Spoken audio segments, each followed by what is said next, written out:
할렐루야. 오늘은 로마서 1장 18절에서 27절까지 말씀으로 포괄적 차별금지 그 배후는 라는 제목으로 말씀을 같이 나누도록 하겠습니다. 지난 7월 18일 동성 배우자에게도 건강보험 피부양자 자격을 인정해야 한다는 대법원 판단이 나왔어요. 동성 결혼이 합법화되지 않은 우리나라에서 동성 동반자를 혼인 관계에 있는 사람과 사실상 차이가 없다고 인정하면서 의료보험 피부양자로 인정하지 않은 의료보험 측의 처분은 차별적이었다라고 판단을 내린 것입니다. 이것은 동성애와 차별금지법을 입법화하고자 하던 일부 사람들의 그동안 노력이 지금 이 대한민국 안에서도 현실적으로 진행되고 있지 않나라고 이렇게 생각을 해봅니다. 이렇게 조금씩 무너지게 되면은 우리나라에서도 차별금지라는 항목으로 결국 기독교도 많은 핍박을 받게 되지 않을까 하는 예상을 충분히 할 수가 있을 겁니다. 차별금지법에는 두 가지가 있다 했죠. 첫 번째는 개별적 차별금지법과 두 번째 포괄적 차별금지법이 있습니다. 개별적 차별금지법이란 인종에 대한 차별, 그리고 여성에 대한 차별, 장애인에 대한 차별, 이런 것에 관한 것인데 특정한 것에 대한 차별에 관한 것이고 지금 현실적으로 우리 모두가 같이 동의하고 같이 협조하고 있는 것들입니다. 그런데 문제는 무엇입니까? 바로 포괄적 차별금지법이라는 거예요. 이 법은 어떤 것에 대해서 특정하지 않습니다. 너무나 추상적이고 너무나 광범위한 법으로서 모든 것에 대해서 차별하는 것을 금지한다라는 것입니다. 이 포괄적 차별금지법이 하고자 하는 것은 종교에 대한 차별에 관한 것뿐만 아니라 성경에서 말하고 있는 생물학적인 남성과 여자의 성 구분을 없애고 사회적으로 인정하고자 하는 성의 개념으로 바꾸려고 하는 것입니다. 이것을 뭐라고 부르냐면 젠더라고 이렇게 부릅니다. 자신이 자신의 성에 대해서 어떻게 인지하느냐에 따라서 그것을 성인지라고 하는데 자신에 대한 성을 어떻게 인지하느냐에 따라서 자신의 성이 사회적으로 규정된다라는 것입니다. 그래서 어떤 사람들은 아예 성별에 대한 개념이 전혀 없는 사람들이 있어요. 나는 남자도 아니고 여자도 아니고 저 무개념. 또 어떤 사람들은 시간이나 상황에 따라서 남자가 되었다.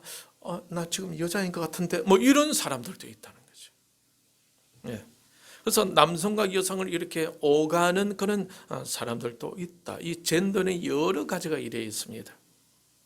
생물학적으로는 분명 남자인데 자신이 여자이다라고 인지하고 그것을 본인이 주장하게 되면은 그것이 사회적으로 인정받게 되고 그 시간부터 분명 남자의 생물학적인 특성을 가지고 있음에도 불구하고 여자가 된다라는 거예요.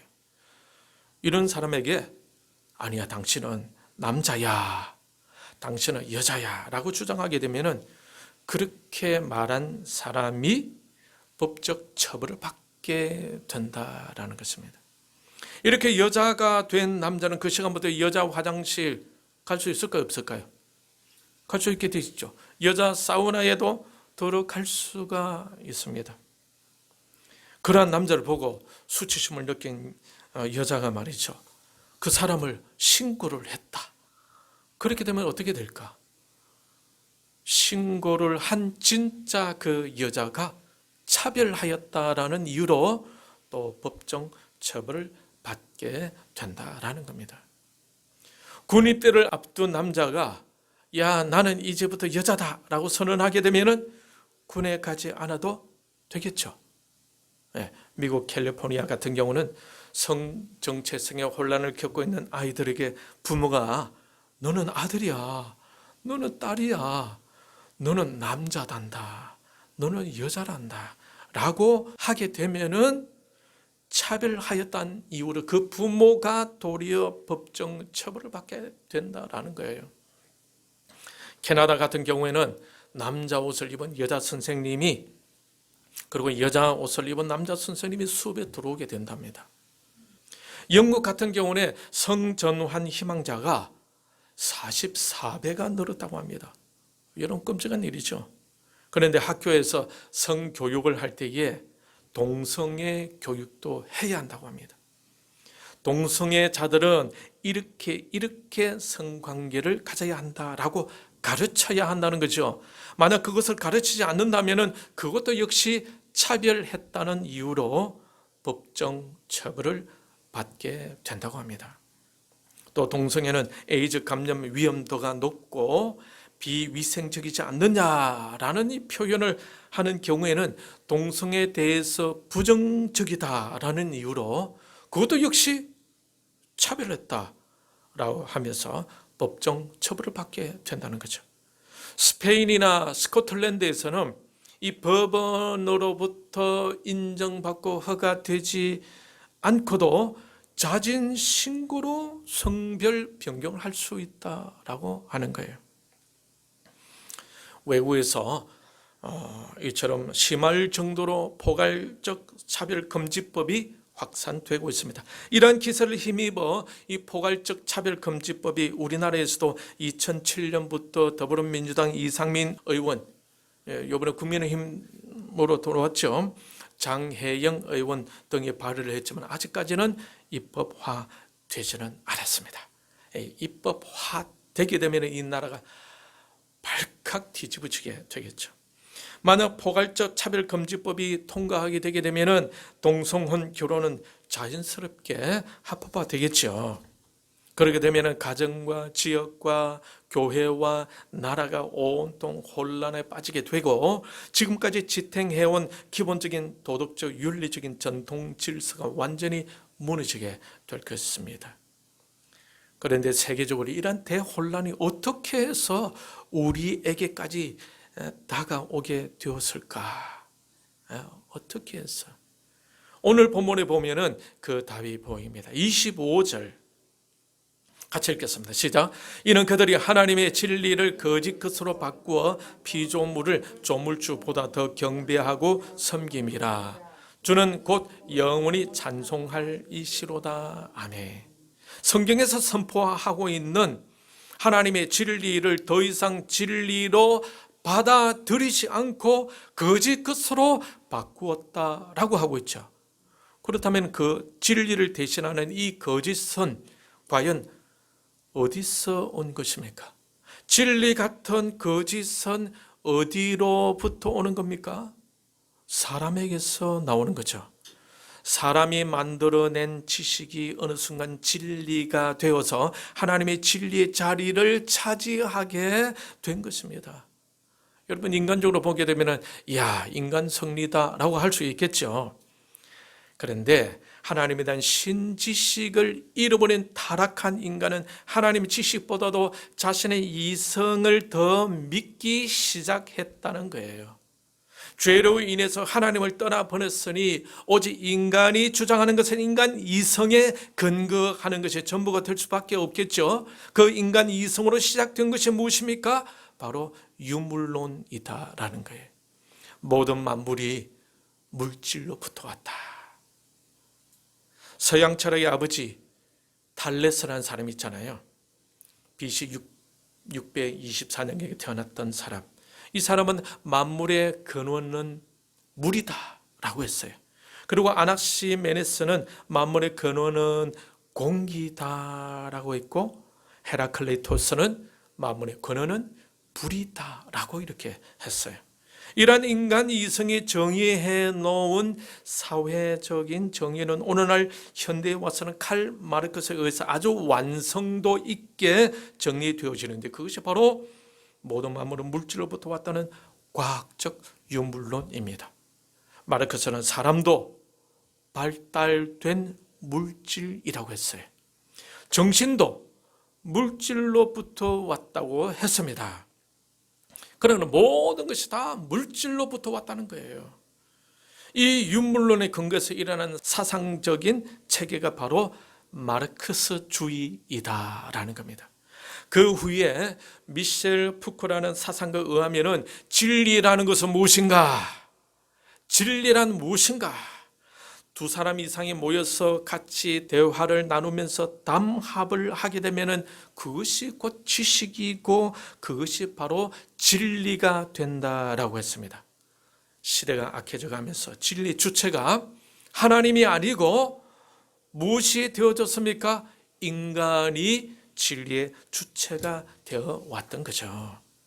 이 말은 절대적인 진리, 성경에서 말하는 하나님이 말씀하신 절대적인 것은 이제 더 이상 진리가 아니라 시대에 걸맞는 종합적인 인간의 이성이 만들어낸 지식이 바로 진짜 진리다라고 현대인들이 주장하기 시작했던 겁니다. 그러면서 인간은 오늘 본문의 말씀대로 하나님의 진리를 거짓 것으로 바꾸고 있었고 피조물을 조물주보다 더 경배하고 섬겨왔다라는 거예요. 오늘 우리가 염려하고 있는 이런 현실이 바로 오늘 본문 말씀에서 언급하는 대로 나타나고 있는 겁니다. 26절, 27절을 같이 읽도록 하겠습니다. 시작.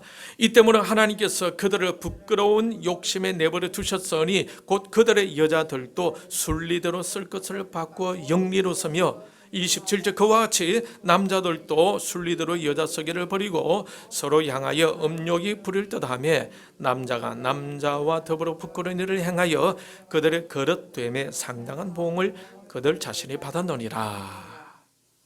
여러분, 이 구절에서 동성에 대해서 언급하고 있죠. 그런데 이 동성에 대해서 성경은 자랑거리라고 하고 있습니까? 아니면 부끄러운 것이라고 하고 있습니까? 예, 부끄러운 욕심이라고 말씀하고 있죠. 남자와 남자, 여자와 여자들이 서로 음욕이 부릴 듯하다라고 하고 있어요. 레위기 20장 13절에서는 이러한 동성애를 가정한 일이다라고 이렇게 하고 있고 거기에 빠져 있는 자들은 어떻게 라고 하냐면은 반드시 죽여라라고 하고 있습니다. 그러니 성경에서는 동성애를 죄라고 정의를 내리고 있는 겁니다. 성경은 분명히 동성애를 부끄러운 일, 가정한 일이라고 하고 있죠. 그렇지만 우리는 동성애에 빠진 영혼들을 비방만 하고 있어서는 안 되겠죠. 율법 시대에는 죽이라 하고 있지만 이 은혜 시대에는 어떻습니까? 가늠한 여인에게 죄 없는 자가 돌로 쳐라 그랬지 않습니까? 그래서 동성애에 빠져 있는 자들을 비방만 하고 있어서는 안 되고 오히려 그 영혼들을 사랑하는 마음을 가지고 부끄럽고 가정한 그것에서 빠져나올 수 있도록 도와주어야 할 것입니다. 하나님의 긍휼의 마음을 가지고 그들을 바라보면서 그들이 영육으로 치료받을 수 있도록 기도해 주어야 할 것입니다. 그런데 동성애 그 자체에 대해서는 성경은 뭐라고 말씀하고 있습니까? 부끄러운 것으로, 음욕으로, 가정한 것으로 말씀하고 있다라는 겁니다. 그런데 사회가 왜 이런 현상들이 나올 정도가 되고 말았을까요? 여러분 21절 같이 읽도록 하겠습니다. 시작. 하나님을 알되 하나님을 영화롭게도 아니하며 감사하지도 아니하고 오히려 그 생각에 허망하여지며 미련한 마음이 어두워졌나니. 하나님을 알지만은 하나님을 영화롭게도 아니하고 감사하지도 아니한다라고 하고 있죠. 풍족한 이 세상에서 인간 이성 중심으로 살다 보니까 자기도 모르게 죄의 본성적으로 하나님을 향한 마음을 다 잃어버리게 되었다라는 거예요.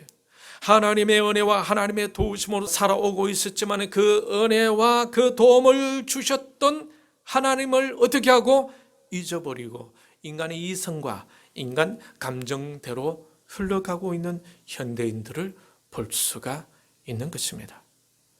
여기서 이 타락한 인간의 사상적 흐름을 살펴볼 필요가 있습니다.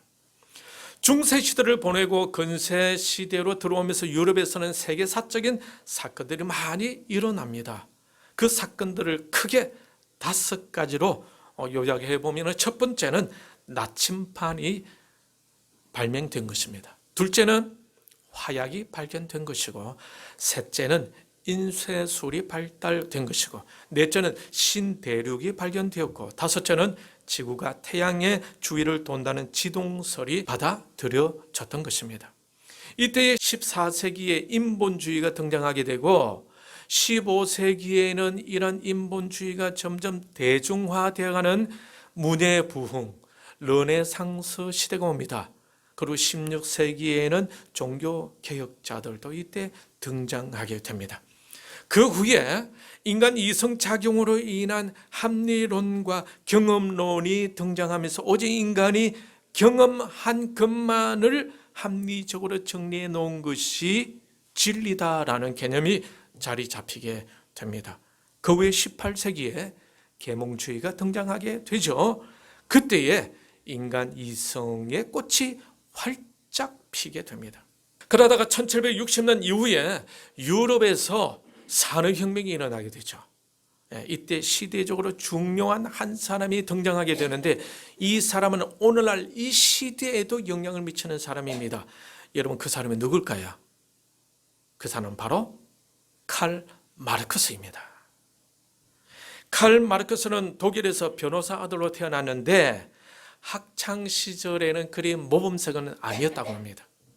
싸우다가 다치는가 하면 큰 소리로 노래 부르고 돌아다니다가 대학에 있는 학생 감옥에 갇히기도 했다고 합니다. 루마니아 원브런트 목사님은 이 마르크스가 청년 때에는 사탄을 숭배했다라고 그의 저서에 기록하고 있습니다. 23살에 머리는 참 똑똑했어요. 철학 박사 학위를 받고 대학 교수가 되려고 했으나 좌파적인 급진적인 성향 때문에 좌절되고 기자 생활을 하다가 이 나라로 저 나라로 쫓겨다니게 됩니다. 마르크스가 등장하기 전에 다음과 같은 사상적인 흐름이 있어 왔었어요. 어떤 사상이냐면 이 프로타고라스라는 사람은 뭐라고 주장했냐면 만물의 척도는 인간이다. 그리고 베이컨은 자연에 대한 지식의 근원을 오직 인간 스스로의 경험 속에서만 찾으려고 했다라는 거예요. 인간이 직접 경험하지 않는 지식은 진리가 아니다 라고 이렇게 보았습니다. 이런 사상적인 흐름을 보게 되게 되면 하나님 대신에 인간 자체가 얼마나 부각되어 왔는지 여러분 알 수가 있겠죠. 그만큼 인간이 타락했었다라는 겁니다. 하나님 중심이라는 이 용어는 인간에게서 점점 잊혀져 가고 인간의 이성의 판단이 그 자리를 차지하게 되었다라는 거예요. 1760년부터 시작된 이 산업혁명으로 인해서 산업이 매우 발전되어져 갔습니다. 1800년대에 와서는 이 자본주의 말기 정세가 나타나기 시작합니다. 많은 문제점도 드러나기 시작했어요. 자본가들은 엄청난 부를 가지게 되어졌고 저임금 노동 문제가 또 생기게 되어지고 부녀자와 어린 아이들에 대한 노동 착취 그리고 기계화가 되어지면서 수많은 실업자들이 그때 또 생기게 되어졌습니다. 단순 노동으로 인해서 인간성 상실 등과 같은 많은 문제점들이 드러나고 있었던 겁니다. 바로 그때 이 칼 마르크스가 그러한 문제점들을 보게 되었다라는 거예요. 그래서 마르크스는 이런 주장을 합니다. 오직 자본주의, 자본가들을 무너뜨려야만 인간 행복이 가능하다라고 말입니다. 이것을 초기 마르크스주의, 고전 마르크스주의라고 부릅니다. 노동자들에게 그러한 계급의 의식을 자꾸 심어주어서 자본가들에 대한 악감정을 갖게 하고 자본가들을 몰아내자라는 이 혁명에 동참하게 하였습니다. 그런데 그런 현상들은 오늘날 우리나라에서도 볼 수가 있겠죠. 그죠? 그러면서 마르크스는 1848년에 친구 엥겔스와 함께 책을 하나 출간하는데 그 책 이름 뭐냐면은 공산당 선언이라는 책입니다. 그때부터 처음으로 이 세계에 공산당이 형성되고 공산주의를 확산시켜가는 일에 이 칼 마르크스는 온몸을 다 바칩니다. 그런데 1883년 칼 마르크스는 드디어 임종을 맞이하게 되는데 그때 마르크스는 죽기 전에 한 가지 의문을 갖습니다.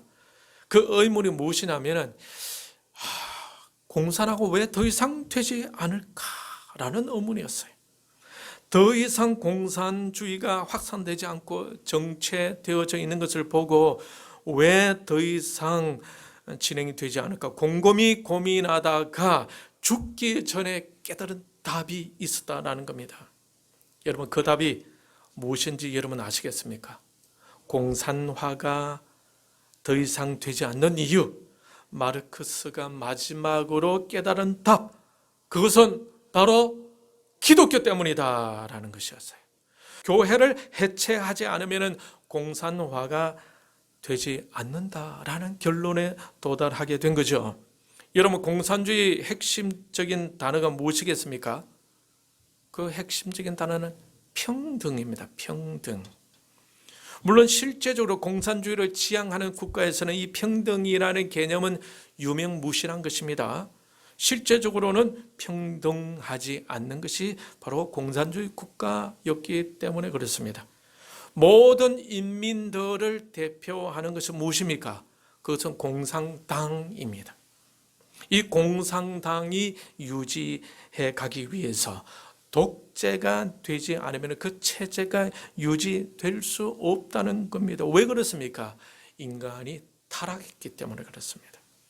그래서 타락한 인간에는 믿을 것이 없다라는 거죠. 그러니까 독재를 하지 않으면 안 되는 상황이 되어지는 것입니다. 그래서 모든 사회주의, 공산주의 국가들을 보게 되면 독재가 만연하다는 것을 알 수가 있어요. 핵심 세력들은 다 잘 먹고 잘 사는데 인민들은 아주 작은 것을 가지고 똑같이 평등하게 나눠주다 보니까 인민들은 모두 가난에 허덕일 수밖에 없는 것이 아니겠어요? 똑같이 배급을 해주니까 누가 더 열심히 일하고 싶겠습니까? 그러니 게을러지게 되고 발전도 되지 않는 것이죠. 그래서 가난에서 벗어나지 못하는 겁니다. 그래서 여러분, 공산주의 국가들은 다 보게 되면 다 가난한 나라들이에요. 그런데 이 공산주의를 선전하기 위해서는 이 평등이라는 이론적인 개념을 앞세워야 하는 것입니다. 이 평등을 이루기 위해서 가장 먼저 해야 하는 것이 무엇이겠습니까? 개개인이 가지고 있는 사유재산을 몰수해서 모두를 평등하게 만들어야 하는 것이 아니겠어요? 그런데 여러분, 가정마다 부모들이 재산을 모으고 있었죠. 근데 그 재산은 실제로 누구를 위한 것이겠습니까? 부모들, 자신들만을 위한 것이겠습니까? 아니죠. 가족들을 위한 것이죠. 특별히 누구를 위해서? 자녀들의 앞날을 위해서 재산을 모으는 것이 아니겠습니까?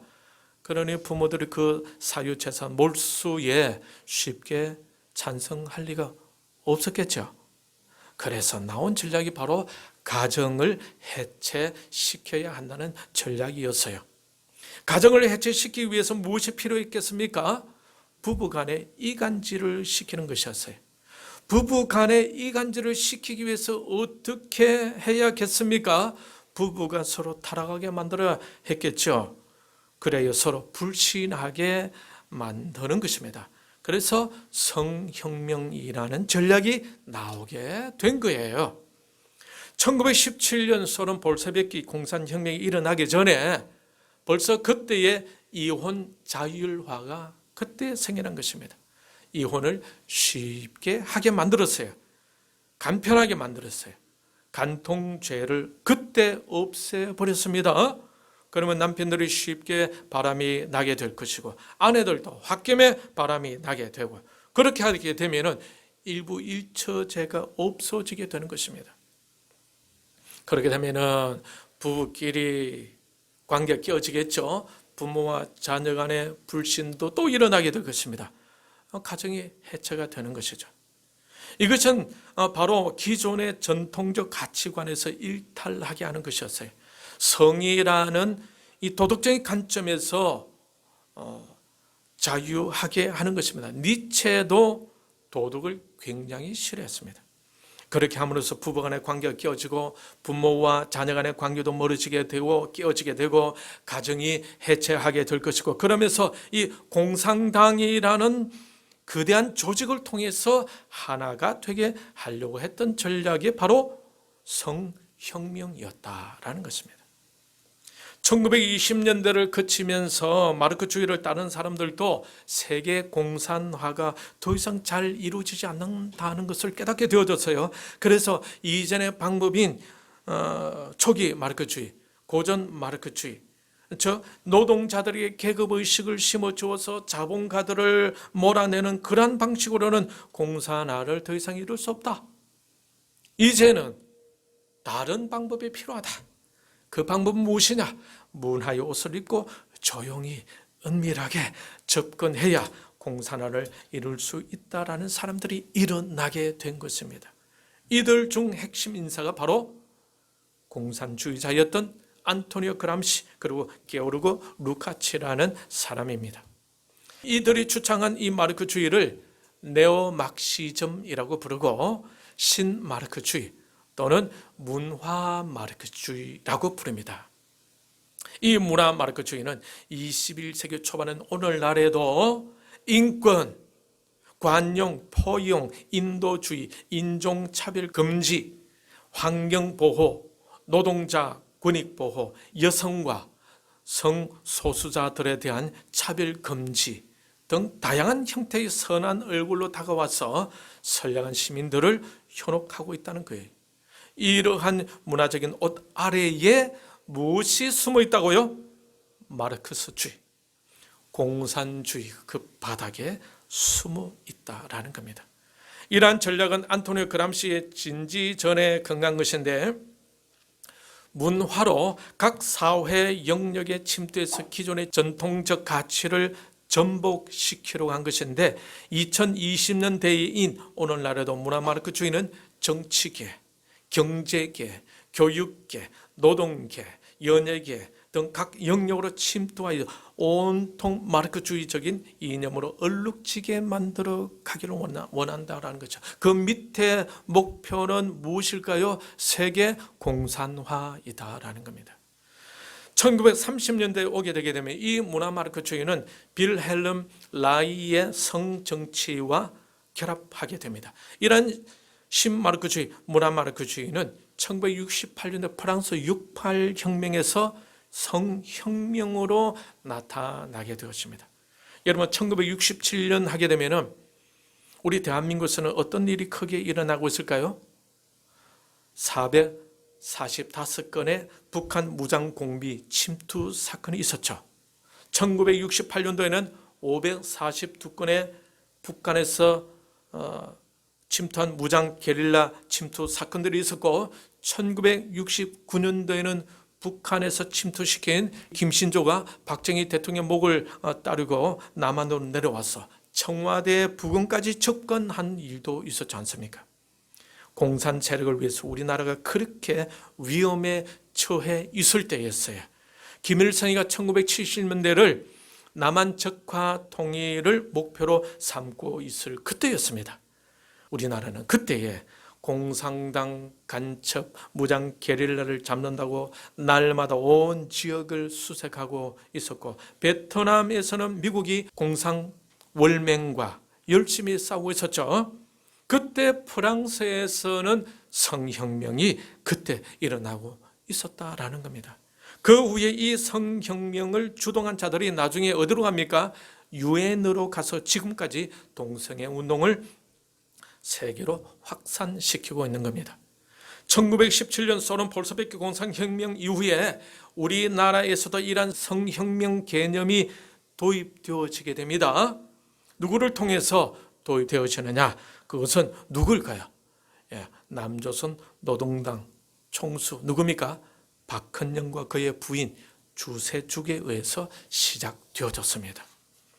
오늘날에는 그동안 대한민국에서는 기독교 때문에 주춤하고 있다가 세계적으로 동성애와 차별금지법 문제가 확산되는 기회를 틈타서 우리 대한민국에도 마르크스주의, 성혁명에 매료된 무리들에 의해서 지금은 완전 수입될 조짐을 보이고 있다라는 겁니다. 그것이 무엇입니까? 바로 동성애 문제와 그리고 포괄적 차별금지법이죠. 그 배후는 뭐라고 말씀드렸습니까? 마르크스주의, 공산주의입니다. 이미 세계적으로 이런 신말크주의 폐해를 경험하면서 많은 나라들이 이것은 문제가 많다고 인식되고 있을 즈음에 우리 대한민국에서도 늦게서야 이 성혁명을 수입하려고 하는 사람들이 있다는 거죠. 여러분, 참 안타까운 일이 아닐 수가 없죠. 여러분, 환경 문제도 마찬가지입니다. 이미 원자력 발전소를 해체했었던 나라들이 오히려 탄소 배출 문제와 전기 공급 문제에 있어서 원자력 발전소가 더 효과가 있다고 깨닫고 원자력 발전소를 다시 재개하려고 세계 나라가 고민하고 있는 중에 우리나라의 일부 사람들은 원자력 발전소를 해체하자고 외치면서 나라의 경제를 엄청 힘들게 하고 있습니다. 좀 더 넓게 보고, 좀 더 멀리 보고, 좀 더 과학적으로 보게 되면 답이 보이는데 지금 우리나라의 현실은 그렇지 못한 것 같아요. 동성애와 차별금지법의 폐해를 경험적으로 이미 알고 우리나라 보고 조심해라 라고 서양에서는 경고를 보내고 있는 이때에 이 법을 발의하고 통과시키려고 하고 있다는 것은 여러분 너무 어리석은 일이 아닐까 생각하는데 여러분 생각 어떻습니까? 지금 현 시대를 볼 줄 아는 눈이 있다면 그럴 수 없을 텐데, 그런데 그들은 아직도 과거의 지식과 과거의 이념과 과거의 세계 정세에서 벗어나지 못하고 있다는 거죠. 말씀을 마무리하겠습니다. 동성애와 차별금지법은 신마르크주의, 문화마르크주의 전략 중에 하나에 해당됩니다. 그런데 이러한 전략은 유물론에 근거한 마르크스주의에서 나왔다는 거죠. 그런데 이 유물론은 어디로부터 나온 것입니까? 인간 이성으로부터 나왔죠. 에덴 동산에서 마귀가 아담과 하와를 죄를 짓게 한 후부터 에덴 동산에서 쫓겨난 그들의 후손들이 하나님으로부터 오는 지식이 아니라 인간 이성이 노력으로 만든 인간 이성 중심으로 형성된 세계관으로 만들어진 것이 바로 유물론이다라는 거예요. 그러니 결국 오늘날에 일어나고 있는 거의 모든 사회적, 정치적인 현상 배후에는 무엇이 있다라는 것입니까? 마르크스주의가 있다라는 거죠. 그 배후에는 마귀가 있다라는 겁니다. 그래서 우리가 알아야 할 것은 지금 우리는 영적 전쟁 중에 있다라는 거예요. 하나님의 진리를 거짓 것으로 바꾸자 하는 것은 바로 마귀가 원하는 것이 아니겠습니까? 인간의 욕심을 따라 흘러가게 만드는 것은 바로 마귀의 역사인 것입니다. 우리 대한민국이 왕조 시대에 머물지 않고 공산주의 나라가 될 뻔했던 과거의 상황에서도 자유민주주의 국가가 될 수 있었던 것은 바로 조선 말기에 미국의 부흥운동 때의 젊은 선교사들이 이 나라 조선으로 들어왔었기 때문입니다. 그때 그들이 가지고 온 것이 무엇이었습니까? 바로 복음이었다라는 거예요. 그 복음의 영향을 받은 많은 사람들이 있었죠. 독립운동을 하던 사람들 많이 있었는데 그 중에 한 사람이 바로 청년 이승만이었다라는 것입니다. 그는 배제학당에서 서양 학문을 배우면서 자유와 민주주의, 민주공화국이라는 개념을 처음 듣게 되었고 그가 한성 감옥에서 하나님을 만나게 되면서 예수님을 믿는 것이 얼마나 중요한 것을 깨닫고 우리나라를 기독교 국가로 만들어야 되겠다는 꿈을 한성 감옥에서 그가 꾸게 되었던 것이죠. 그는 남한마저 삼키려고 했던 전략, 좌우 합작에 반대했고 결국 그가 꿈꿨던 대로 공산주의 국가가 아닌 자유민주주의 대한민국을 건국해 내었던 것입니다. 그 당시에는 아무도 공산주의 실체를 알지 못했죠. 미국도 알지 못했습니다. 오직 이승만만이 공산주의 실체를 세계에서 유일하게 알고 있었고 큰 쓰나미 왔던 그 공산주의를 혼자서 막아서서 결국 이 나라를 자유민주주의 국가로 건국해 내었다라는 거예요. 오늘날의 동성애 문제와 차별금지법은 인권 문제이기보다는 오히려 그 배후에 마르크주의, 공산주의가 있다라는 것을 우리는 알아야 합니다. 그리고 그 배후에는 진리를 거짓 것으로 바꾸려는 누가? 마귀가 존재한다는 것을 알고 마귀의 세력과 싸워서 이 나라를 지키고 주님 오실 그날까지 선교를 감당하는 나라로 만들어 가야 할 것입니다. 해방 전후에는 누가 있었습니까? 이승만이 그 역할을 했고 오늘 이 자리에 나오신 저와 여러분은 오늘날에 그 역할을 감당할 수 있기를 주님의 이름으로 축원합니다. 이 사람 말씀을 생각하고 아버지 마귀로부터 시작되어진 동성